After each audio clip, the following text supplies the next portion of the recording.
Hello, everyone. This is World Review with Ivo Daalder, a weekly look at news from around the world produced by the Chicago Council on Global Affairs. It's Friday, November 22nd.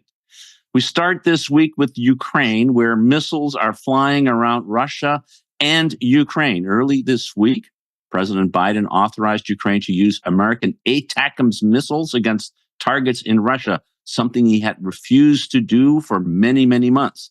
Britain followed suit the next day, and Russia was not pleased. Putin signed a formal decree, first announced in September, to lower the threshold for nuclear weapons, and then launched an experimental new missile, long-range missile, at a target in the center of Ukraine. In the meantime, everyone is trying to figure out what is Donald Trump going to do when he becomes president, since he has promised to end the war in one day. Then we'll take a look at global summitry at APEC in Peru, the G20 in Brazil, and COP29 in Azerbaijan. The specter of Donald Trump shined a very bright light. President Biden, who seemed to be almost lost in the Amazon, was still trying to keep multilateralism together. But everyone knows that his successor doesn't believe in summitry unless there are big bilateral deals to be struck. So they're wondering, was this the last time they got together? Finally, an anti-vax movement is gaining strength, not only here in the United States, but in other parts of the world, including in Europe. And the nomination of Robert F. Kennedy Jr. as Secretary of Health and Human Services now brings that movement to the pinnacle of health power in the United States. What does that foretell for the health of Americans, Europeans, and so many others around the world who depend on vaccination to ward off diseases? Here to help us sort out this week's events, to analyze what's happening and why, are three reporters who are covering these stories. Stefanie Bolzen is North America editor of Developed. Prashant Rao is senior editor at Semaphore, and Andrew Roth is global affairs correspondent at The Guardian. Good morning to you, Andrew, and Stefanie. Good afternoon, Prashant in London. Great to see you. Andrew, let's start with Ukraine and with you. A lot of things happening at the same time that everyone is trying to focus on how's this war going to end. It seems to be escalating. Yeah, it's been an extremely busy week in terms of the war between Russia and Ukraine. And, this is a week that's already been filled with a lot of events taking place. And I guess that, we have to pull back for a second and look at the state of the war before going into the escalation. And it's just the fact that, Russia continues to grind forward on the front lines, both in the Donbass region. They are eroding the kind of small pocket of territory that the Ukrainians have taken on Russian territory as well. And we're getting into the last several months of the Biden administration. So it's a lame duck period. And everybody is waiting to see what's going to happen when Donald Trump comes into power in January. And it's sort of on that situation, on that background, that this week a couple of pretty extraordinary things took place. The first one is that not only were those ATACMS missiles approved to be used inside of Russia, but the Ukrainians then launched a salvo of what we think was about 12 at a site in the Kursk and Bryansk regions. And what we did see in that strike as well, first with the ATACMS in the Bryansk region and then using British Storm Shadow missiles in the Kursk region, was that in particular they were targeting some of the North Korean troops and some of the North Korean leadership of those troops that had been sent to the country. And, what we know basically from what we're hearing in the US is that they wanted to send a very strong message to the Russians and to the North Koreans that this kind of escalation is not going to be tolerated, that they viewed this as a serious escalation, and that, as the U.S. ambassador to the UN said earlier, that if North Korean troops do come in and enter the fight, they're going to be going home in body bags. What we saw yesterday was the reaction from the Russian side. And I think it's most notable because what we've seen is a kind of reference, at the very least, to an escalation that would affect the kind of nuclear posture of Russia and of the United States as well. So the Russians launched an experimental ATACMS, or sort of Hazel missile. I'm not going to quite say hypersonic because, those technical terms, it's right on the edge, basically, of that speed. But the idea is that this is a very fast missile that would have been banned earlier for deployment under the Intermediate Range Nuclear Forces Treaty. That's no longer in effect, and the Russians have, U.S. officials think, maybe a handful of these. They launched one of them into Dnipro, which is in eastern Ukraine, toward a kind of missile factory that's based there called Yuzhmas. That's very large. But it wasn't really important what this missile hit, in as much as the signal that the Russians were sending to the U.S., and to Ukraine.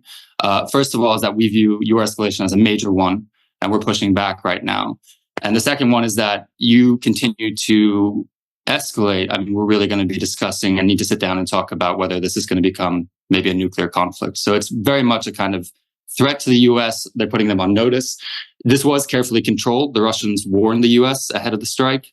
The U.S. warned the Ukrainians. U.S. officials have said that they thought this could happen for weeks before it did. So there was a general sense that, this could happen. But this was a staged, managed warning to the United States that this conflict still could go nuclear. So in that sense, big escalation, and it's happening right at the end of the Biden administration. Andrew, I think you really raised the fundamental question, which is this going to get a lot worse? And Prashant, of course, the British also immediately followed suit to allow their systems that had long been deployed in Ukraine to be used against targets in Russia, which is something they had pushed for a long time, but weren't able to do because they depend on intelligence from the United States. So the U.S. had to give the approval of that. How worried do you think Britain, a nuclear power itself, has already made very clear statements that nuclear escalation is something that is completely unacceptable? How worried do you think people in London are about this, and how do you think they're going to respond? Yeah, I think the level of worry is just incredibly high. I think the fact remains that this sort of multi-phase escalation that Andrew sort of very kind of clearly outlined, everybody thinks they're in control until they're not. And everything is sort of primed for one kind of miscalculation leading us down a really terrifying path. My only sort of somewhat solace is that for the next sort of 2 months, it feels like both sides, and this both is solace and is somewhat terrifying, is that both sides are somewhat upping the ante to obtain as much negotiating leverage as possible, because on January 20th, we have a president who's going to enter the White House, who seems much more amenable to hammering out a peace deal. And that certainly seems to be sort of incentive structure of the Biden administration, which is, place sanction on Gazprom Bank, obviously is, allowed both for these missiles to be used, but also for anti-personnel mines, albeit with some limits, to be utilized. Really seems much more forthcoming than it has been in the last several months in the use of a lot of these weapons. And it's hard to escape the notion that whether they say so or not, they're trying to build leverage for the Ukrainians to give things up at the negotiating table that will allow for some kind of compromise to be raised. I mean, I would defer to Andrew and everybody else in this panel, but that certainly seems to me to be what the bigger picture here seems to be. Yeah, and Stefanie, I'm clearly in Germany, right? Of course, Olaf Scholz, for the first time since the beginning of the war, got on the phone with Vladimir Putin, which was surprising to a lot of people, including in Germany, I'm sure. And the pressure at the same time for Germany to match the U.S. and others to provide this Taurus missile that the Germans have, a longer range missile to be able to do what the French and the British and the U.S. have now done. Two very different pressure points at the same time that elections are coming up in a couple of months. So how do you think this is playing out inside Germany? I mean, honestly, it's really difficult to predict, but everything that's now coming out of Germany, you have to see it in the domestic context, because as you said, we have new elections in mid-March. Olaf Scholz is the most unpopular chancellor ever. He kind of tries to, somehow make it until March. And then the question is what kind of government we're going to have. Very likely it will be led by the CDU, but there's still possibility that the SPD will join the next government coalition again. There's a lot going on in Germany in terms of also other coalitions. So, for example, we had regional coalitions that in the German context is very important because of our political system. And only a couple of days ago, there was a new coalition formed in Brandenburg. And there it was with the very left-wing Bündnis Sarah Wagenknecht. She's a kind of politician. She's been on the block for a long time, but she formed this new party, which is incredibly successful. And they have nothing in their coalition treaty about Ukraine and supporting Ukraine. And they are very pro-Russian. So my sense is that things are really turning in Germany. And now people are very afraid of the nuclear bomb. More than 50% of people are really afraid that Putin could send to Germany a nuclear bomb. And at the same time, they want to support Ukraine, but everybody's looking at Trump. It's almost cynical, but that he will bring peace and that this will be over. And so, yeah, as everyone's saying here on the panel, we are in a lame duck period. And somehow there's this naive hope that thanks to Trump, it's soon going to be over. Yeah, no, Andrew, I mean, jump in here. It seems to me that one of the people that Putin was trying to impress was, in fact, Donald Trump, who has long worried about escalation and World War III, and during the campaign argued that, in fact, Biden was and Harris were pursuing policies that would lead to the end of the world, and that's why you needed to stop this war. It seems to me that message is being reinforced by this week. Yeah, I think that, first of all, I mean, we definitely know that those kinds of threats that this war could really escalate, into a kind of nuclear confrontation. And the statements that Vladimir Putin, not only made by firing the missile, but he went on national television yesterday as well in Russia, and gave a speech that, reminded me a little bit of one of those like larger moments earlier in the war. When I was in Russia, when the war started, he went on national television to announce what they were doing. And you can see that even if the U.S. media focus was entirely on Matt Gaetz yesterday, that was the one mistake that Putin made, because everybody was focused on his nomination for Attorney General. But other than that, you could see that Putin really wanted to be at the front of the media to really make a statement. And I do think that there was an audience of one, and that person was Donald Trump. Everyone that we speak to, Ukrainians, Americans, Russians, Europeans, says one thing, which is we have no idea what he's going to do. We have a general sense of what Donald Trump's preferences are. He speaks out against the war. He says that he wants the war to end. He seems, not to be too worried about, forcing Ukraine to make concessions. But we also know that he doesn't like to appear weak. He doesn't want to look like a loser. So a lot of people will say, and maybe they're, kind of calming themselves down a bit, but they'll say, we don't know what he's going to do. And so everybody is operating in this kind of information vacuum and trying to impress him and put the war in a kind of situation at which on January 20th, they can have the best possible situation possible. So Prashant earlier said that, the Biden administration is kind of positioning itself at a moment to give all these kind of tokens, this currency that can be paid off later on. Landmine decision, they've also sent, they've allowed military contractors to go to Ukraine in order to fix up a lot of the equipment that's there. This is stuff that they avoided doing before the elections because they were worried about the political blowback. It's extremely frustrating to the Ukrainian side because a lot of these things could have been done much earlier and had more of an effect on the war. They were ready to announce this in September and didn't. And the pushback was heavily from the White House. As we go into this period, the Americans are kind of positioning themselves to be able to hand off a Ukraine that isn't going to collapse on January 21st, if Donald Trump suddenly decides to abandon it. And the line that you'll hear occasionally is, we don't want to hand them another Afghanistan. They're slightly traumatized, I think, by that experience. And they don't want to end up in a situation where the second that U.S. support stops flowing to Ukraine, that the country immediately collapses and repeat of what happened in 2021. Yeah, it's a tough pickle, but I think you're right to point out that everything that the Biden administration has decided to do in the last week, they could have done for the last year, and it might have been made a difference. I think there's one other piece that is important to stress. This week, the British MOD, I think, confirmed also by the Ukrainians, announced new numbers of Russian losses, and they are staggering. They are absolutely staggering. 11,000 people a week in the first couple of weeks of November, killed or wounded on the battlefield. So we're talking about 45,000 a month That's the rate of loss that the Russians are currently suffering. And 10,000 Koreans apparently is not enough to fill in even 1 week's worth of losses on the battlefield. So there is this sense that thinks that this is coming to some kind of culmination on all sides. And Donald Trump, lucky as he always is, may be in the position to bring it to an end in a way that, frankly, no one else was able to do. And I think that's what people are looking for and waiting for. But we'll have to see where it goes. A scary time for everyone, and it just reminds you when there is a large war going on, things do tend to go wrong. The fog of war, as Clausewitz said, is something that is hard to control.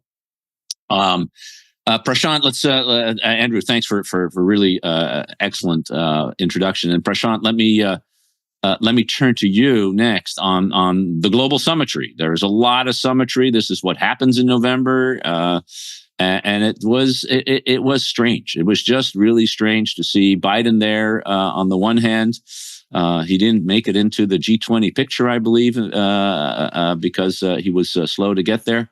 And the specter of Donald Trump, it was all over the place. Bring us up to date about what was happening this week. I mean, so we have had over the past week or so 3 significant summits. The Asia Pacific Economic Cooperation bloc, APEC, had a summit followed by the G20.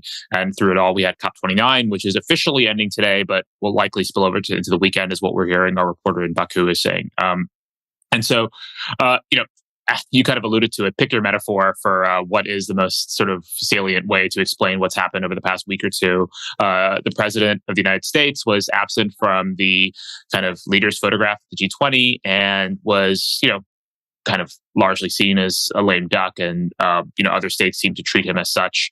When it came to COP, only 2 G7 leaders even attended, Britain's and Italy's. That was a sort of significant blow. All of them were either dealing with domestic sort of political concerns or other issues. When it came to APEC and the G20, the United States' participation was, I would say, largely overshadowed by Xi Jinping attending and opening signing an array of trade deals with Brazil and opening a significant port with Peru. And now we have COP, which we know, or we largely expect, sort of President-elect Trump to withdraw from the Paris Climate Agreement when he enters office in January. So a lot of this, I think the persistent theme through all of these to me has been not just that President Trump wasn't there, but sort of the large absence was what defined it to me. One of these sort of big issues at the G20 was the Russia-Ukraine war. Of course, the leaders of the 2 sort of principal participant countries were not in attendance. And when it came to COP, as I said, only 2 of the G7 were there. And through it all, really, the one person everybody wants to hear from is the sort of incoming sort of president of the United States.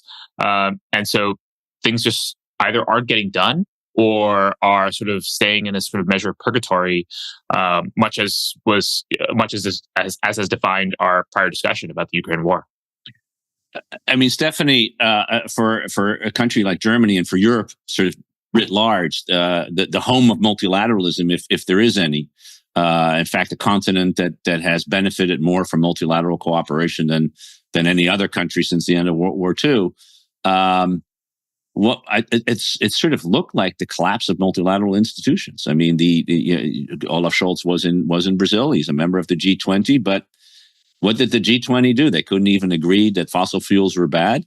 Their statement on Ukraine was weak. And if you think about it, why go all the way to Brazil when there's nothing that comes out of it? And the same, unfortunately, is true in the COP29, where it doesn't look like much movement is going to happen, in part because why would you start to make compromises when you know the United States is going to walk away?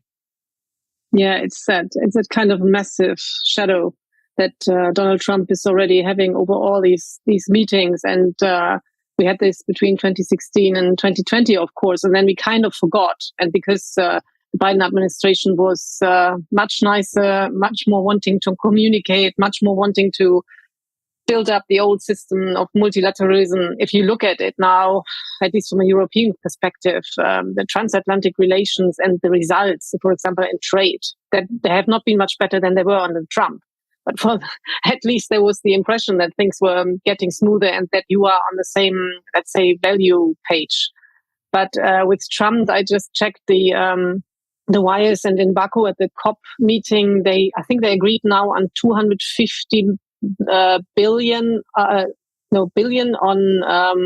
is that right? 250, let me just check, sorry. That's right, 250 billion, exactly. When they actually wanted $1 trillion. So, I mean, the numbers in the end are not so important, but it's about this damage limitation tool that they developed a couple of years ago so that developing countries get the support they need to then introduce measures against climate change. And you see that the member states are not wanting to pitch in as they used to. I remember being at the Glasgow COP26, where there was this absolute enthusiasm and motivation to keep things going. There was momentum, and this is now gone, not only of Trump, I think, but also because, like, in Germany, the readiness to invest into green technology is also going backwards, because people say we have so many other things that need paying. We can't pay our energy. Green energy is far too expensive. So politics has to somehow now square the circle about what their voters want and what actually would be the best solution for our future. Andrew, you're in Washington looking at the debate there, and there's sort of, if there are two things that multilateralism was designed to work on, one is trade and the other one was the environment, and particularly climate change, because neither of them can be done by a country alone. The incoming administration doesn't believe in either. It calls climate change a hoax, and trade. The only thing good about trade is when you put tariffs on it, which is part of trade, I guess, but it's a little different than most people have been thinking about it. When you talk to folks in Washington on the incoming side, how do they look at these international efforts to deal with some big problems? Yeah, I mean, there's an immense amount of skepticism, I would say, toward most kind of multilateral organizations. I mean, you mentioned those two topics. The third one that comes to mind is also quite current, which would be justice, the ICC. Right, of course. That doesn't really have as much to do, we could say, with the incoming administration. But I mean, we also see that that's another organization that's under incredible strain right now, including amongst its members. And we see all of these wedge issues people. I find that people are being led to really describe things in terms of a major turning point. In terms of, the return of Trump is kind of an end, they'll talk about the end of globalism, or the idea of a kind of reverse movement back towards, much more regional powers. The Russians like to talk about this a lot in terms of individual spheres of influence and just kind of transactionalism, and the idea that, there isn't going to be a kind of an overarching structure that can really govern, the world. Or these organizations are going to play a much smaller role than kind of individual decisions that are made between single countries or groups of countries. And I think that it's a broad sense that, none of these really play a role. I think trade is probably the key, and probably where we're actually going to see the most action come at the beginning of the next administration. I think it's going to be quite a shock when Trump comes in and starts to try to move towards this, these tariffs. And I think the last one would also, of course, just be, if we're talking about globalism writ large, I mean, migration is going to be the other big thing that we see a lot of skepticism about. And it is a very dramatic time. I think that those discussions of a mass deportation, et cetera, are the other ones that are stunning, something that we would see in our lifetime. I think Prashant. I think Andrew is right. There is a sense of discontinuity that is very different to 2017 in some ways, because it really is the sense that if there is an aberration in American politics, it may be the Biden administration rather than the Trump administration, and that this is now the new normal. And the new normal is a repudiation of sort of the post-war international order, U.S.-led, based on a set of values and a set of international institutions that President Trump has made very clear he doesn't believe in. and how do countries adjust to that, particularly those who and they're primarily in Europe, but they're also in East Asia, who have been dependent on a U.S.-led order. In fact, has made them rich and powerful. Yeah, I think we should just be a little cautious with how we describe the Biden administration to some degree as upholding the rules-based international order, as though it is sort of, we are still, only just over a year into this war in Gaza, in which the Biden administration has, lost a lot of its own voters, as well as a lot of international respect and alliances, at least, or certainly a lot of alliance points based on its support for the Israeli government. I would just sort of be a little sort of, we shouldn't be so absolute about this, is what I would say. I would also I think Stefanie's right. I mean, she made this point that we kind of need to relearn what we learned from 2016 to 2020 about the way that Trump operates, and perhaps we forgot it. But really, I mean, like these past week of summits, nothing should be taken for granted. There is no arc of history that bends towards progress or justice. It's politics, it's transactionalism. It is, to some degree, it's always been moving this way. And, I think we'd like to romanticize to some degree that, oh no, there was always like a period in which, everything was good and, the international order was upheld. And I struggle with that kind of read of history, in which the United States never joined, several climate agreements. It didn't uphold a lot of, what Europe and part of the Western world did want on climate politics. And yes, I don't mean to sort of say that sort of the Trump administration is not out of the sort of general American discourse. It is, but at the same time, we should also, I think, calibrate how we talk about this just slightly.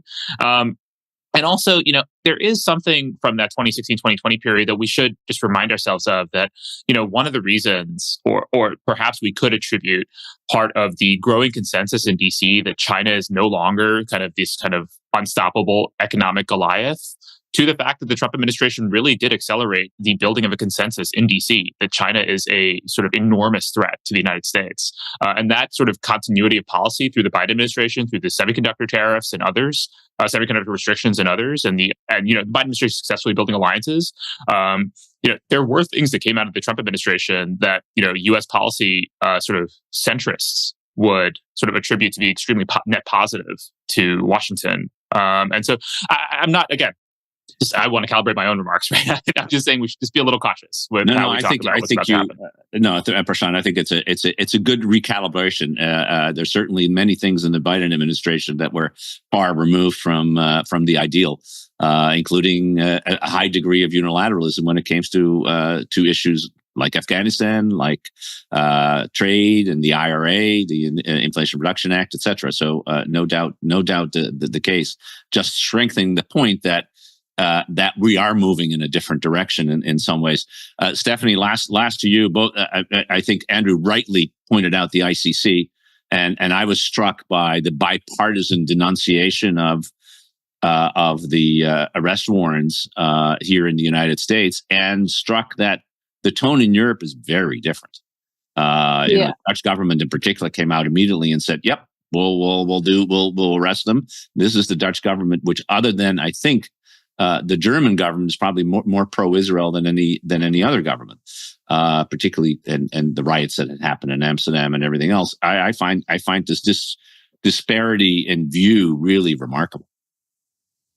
Yes, it is. I admit I'm not quite sure now what was the official reaction. What if any German government representative has said if they would arrest Netanyahu? But I heard Emily Thornberry last night, a Labour politician, saying, of course, if Netanyahu was on British soil, we'd arrest him. But that is just, I'm not even sure she's in the cabinet. She's an MP. So I haven't heard the Prime Minister saying that they would arrest Netanyahu. I think Keir Starmer is there on a very fine line that he's treading. It's very, very difficult. But of course, I mean, this was the ICC was one of the big achievements after the wars on the Balkans, for example. It was something that we finally had an institution that would bring global justice and stop the impunity of dictators and mass murderers and war criminals. But of course, the US never signed it. And you are now in a situation where there's just yet another pillar of this multilateral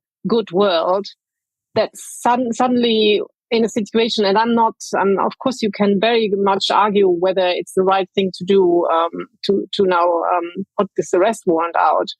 But it's just another symbol of the crumbling institutions that we hailed like 10, 15 years ago, and now suddenly they seem to be a thing of the past. Yeah, it looks like the post-Cold War consensus, internationalism consensus, is the one that was the aberration rather than anything else right now. The U.S. actually did sign the ICC under Bill Clinton, never ratified it. And of course, the proudest moment of John Bolton's political career was when he unsigned the U.S. commitment. I think he has that. He will always recount how proud he was that he unsigned the fact that the United States is not part of the International Criminal Court, which tells you a lot of, and that was in 2002, tells you a lot about American politics as well as the global order as we've seen it.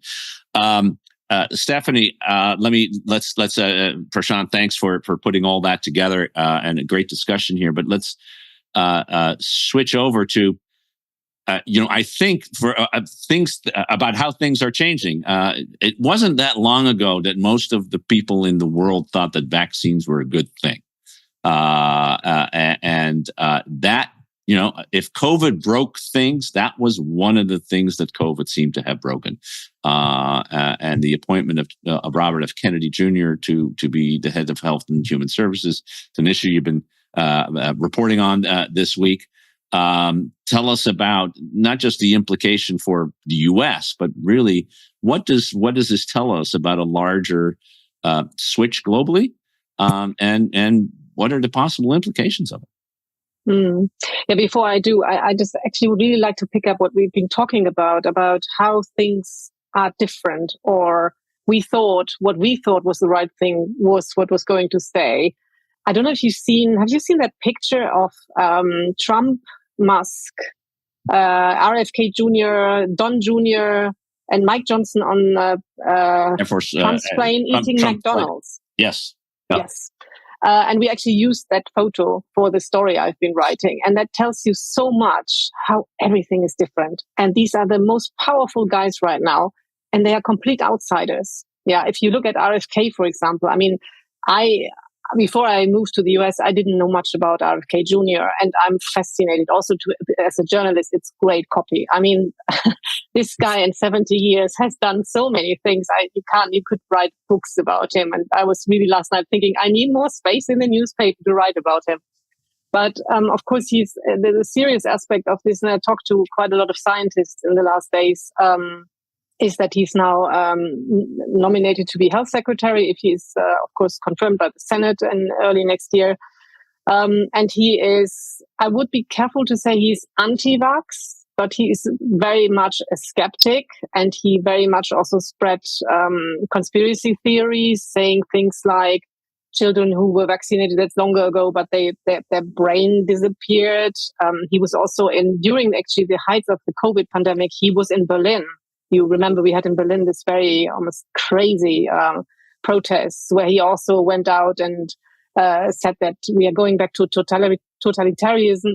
I mean, standing in front where the Berlin Wall was, he said he compared the GDR terror regime to people being asked to have a vaccine. But this very much plays into a wider global phenomena, which not only scientists, we ourselves should be worried about. And there was a recent number by the WHO that measles, or the people getting sick of measles, has increased 88%. So you really see pockets. So I remember, for example, in Wales, in the UK, in California, in other places where people get this kind of theories that vaccines, I mean, MMR or measles, that they could cause autism. This is an old paper that was, I think, 20 or 15 years published in The Lancet. The Lancet has hundreds of times said that was wrong. The paper is wrong, but people still pick it up. There's another number coming from the Netherlands, where in the last 6 weeks, 4 newborn died, or very young babies died of whooping cough because they were not vaccinated. And what scientists here in the US are saying is the danger of RFK is, well, he doesn't say, I'll take the vaccines away. But he says things like, oh, well, they're not safe. Have the COVID vaccines really been tested long enough? So there's a seed of doubt. And we all know how, when it comes to our own body and to health, or the health especially of our children, we get very, very, sometimes irrationally worried. And that's exactly where he plays into. And therefore, especially here in Bethesda, the very, very, very world-renowned National Institute for Health, I spoke to people there. They are so worried that numbers are going down anyway. And we just talked about Gaza. I mean, the fact that kids couldn't be vaccinated against polio so quickly, children are dying of it. So one of the scientists said to me that vaccines are the victim of their own success because you can't see the diseases anymore. And so people think they are gone and I don't need the vaccine. So yeah, I think it's a massive challenge coming not only for the US, but for the whole world. Stefanie, thanks. I think I think it is. This is not just an isolated bunch of people, which it was really before COVID. It is becoming a much more widespread sense. And Prashant, I mean, it may be even part of a larger movement, which is the rejection of science and expertise, increasingly in favor of, in some ways, conspiracy theories and snake oil salesmen. And given the media environment, and you are all three journalists, Prashant in a new way, and Andrew and Stefanie, of course, in the very traditional way of writing for newspapers. The media environment is making this possible in some way. Yeah, it's extremely well put. I mean, Stefanie's quote that this vaccines are sort of the victims of their own success is just so tragic and breaking. Scientific American did a piece last month that sort of said that somewhere in the range of 94 million lives have been saved from the measles thanks to the measles vaccine. The vast, vast majority of them children. At the moment, 600,000 people die every year as a result of malaria. Most of them children, most of them in sub-Saharan Africa. These are kind of people who, vaccines, and there are sort of vaccine trials happening and sort of being rolled out. So there is some, progress. I think one of the remarkable things that we have to sort of struggle to hold in our hands, and I think we as journalists often struggle to communicate, is that despite all of the news we cover, remarkably, this is, by many measures, the best time ever to be alive, because you are more likely to live past the age of 5. You are more likely to be healthy. You are more likely to have electricity. You are more likely not to have to work in a sweatshop. All of these things. I mean, these kinds of things that we just, have suddenly taken for granted. And it goes back to this thing, this point that we talked about earlier, that actually nothing can be taken for granted anymore, that we can actually argue that the phase out of fossil fuels, which we seem to agree last year at COP28, need not be agreed anymore. And, the vaccination of people from what were horrible diseases is no longer required and no longer sort of a positive sort of trajectory. And I wonder sometimes how we as journalists can better convey that actually, scientific progress and human progress has been remarkable. And we have science to thank for a lot of that. No, I think that's well put, Prashant, but it is, not too many people read Scientific American, which is maybe part of the problem. And Andrew, it's we are living in a very different information environment, and I think in part that is what has made this possible. And the huge tragedy, of course, is that a large part of the world really has no view on this, but they could benefit greatly. Stefanie made the excellent point about polio in Gaza. The other thing that was remarkable was the fact that if there's one humanitarian step that was taken in Gaza that was positive, it was the rapid vaccination of hundreds and thousands of kids by the World Health Organization with the collaboration of every actor in place, probably saving many, many hundreds, if not thousands of children's lives. And so how to deal with this issue is pretty critical because it's sort of fundamental. And as Stefanie rightly said, it's about kids. Yeah, we do talk about sort of a lot of edge issues, I think, in terms of, in terms of world politics, et cetera, et cetera. I mean, but this is one of those cases where, as you said, there should be a kind of global consensus basically on these facts. Just based off my own experience, and I guess this is a broader point, not so specifically on vaccines, but mentioning the kind of information age that we're in, And when I was in Russia, my sense was that contrarianism was kind of one of the most important uniting political movements in the country. It was the only thing that I really felt like everybody agreed on, was this kind of rejection of the current international order, et cetera, and that kind of drove a lot of the other decisions that they made. And Putin used that quite effectively to his benefit. And since I've come to the States and returned to DC, I guess 6 months ago or a year ago, I get the feeling, and I'm starting to see actually that this is a much larger movement. I think worldwide than I realized or maybe expected, and that the politics that I thought were unique to that country are actually part of a growing trend, in my opinion.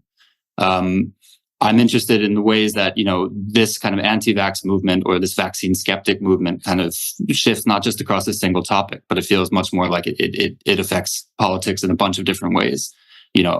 If you are anti-vax or you are a vaccine skeptic, is that kind of an entrance into various other forms of, you could say antisocial behavior, or is it a kind of rejection? And the way that this all kind of unites, we were talking about Twitter a little bit earlier, and the ways that if you just scroll down through your feed at this point, you'll get a lot of material that I felt like I wasn't seeing a couple of years ago. But it seems like these ecosystems kind of bleed together, and the ways that the kind of politics of anti-vaccine kind of motivations might bleed into other parts of world politics as well. So it's something that in the specific case of vaccines, I think Stefanie and Prashant are much better positioned, I guess, to comment. But it just seems to me like it bleeds across into other areas that we cover as well. No, I think that's a really important point. And Stefanie, if you look at the politics right now in Germany, I wonder, and in Europe writ large, do you think there is this coincidence with call it contrarianism, call it whatever you want, but that in the AfD and the BSW, the left wing, Sarah, what's her name, Sarah? Wagenknecht. Yeah, exactly. Movement that there is a coalescence of rejectionism. We want to reject the elite. We're rejecting science. We're rejecting the state. We don't believe people anymore, and that is a movement that's not unique to the United States. It's certainly not unique to Russia, as Andrew I think rightly says, but it is starting to become bigger and bigger, changing politics everywhere. Yeah, it's an absolute excellent point that Andrew made about comparing, not really comparing, but it's this contrarianism that you described, Andrew, in Russia. I found this also very much now traveling up and down in West and East here during the election campaign, talking to people at Trump rallies, also talking to people at Harris rallies. This absolute rejection of anybody telling them what they should do, whether it's vaccines, whether the laws coming from Washington, D.C., whether the scientists, no one is going to interfere in my private life, whether I have a gun or not, whether I go to church or not, whether my child goes to school. I mean, also the number of homeschooling is rocketing up in the US as well. And in Germany, you see this as well. And I think, what I detect very much among my friends and family is this distrust. So people are saying, and people that have the same education, the same social background that I have, are saying, we really don't know anymore what's going on in Germany. We really don't know what they're doing in Berlin. And of course, this is even fed through because there's more insecurity economically. As you know, the German economy is going really badly. The energy prices, industry is making lots of people redundant. Volkswagen is collapsing. So there's this feeling of insecurity, and then people thinking, well, maybe I should better decide everything for myself because I know better what's good for me, and not those corrupt politicians in Berlin. And that's really something new in Germany, in a country where one would think after our history we had learned to listen to experts and lawyers and people who should know better. Yeah, I really think we're coming to a really big point here in this discussion. I mean, it's talking about the atomization of society. I mean, society's losing its cohesion. Not that about a decade and a half ago, I think Robert Putnam, a Harvard professor, wrote a brilliant book called Bowling Alone. He was talking about the fact that these community institutions that used to exist in small town America, from the bowling alley, which is how we got there, but the church and the bar and everything else, they're disappearing. and in fact, our phones, the internet, in some ways, has taken over that communication, that sense of societal bringing. But it's all at the cost of social cohesion, and I think we're seeing the political consequences of a lot of that. Not a nice way to end this conversation, but an important way. I mean, the good news is for those of us who are in the United States, it is Thanksgiving next week, so that is a time for social cohesion. Although at my dinner table, Thanksgiving table, was usually the biggest arguments were held at that point, but we were still family afterwards.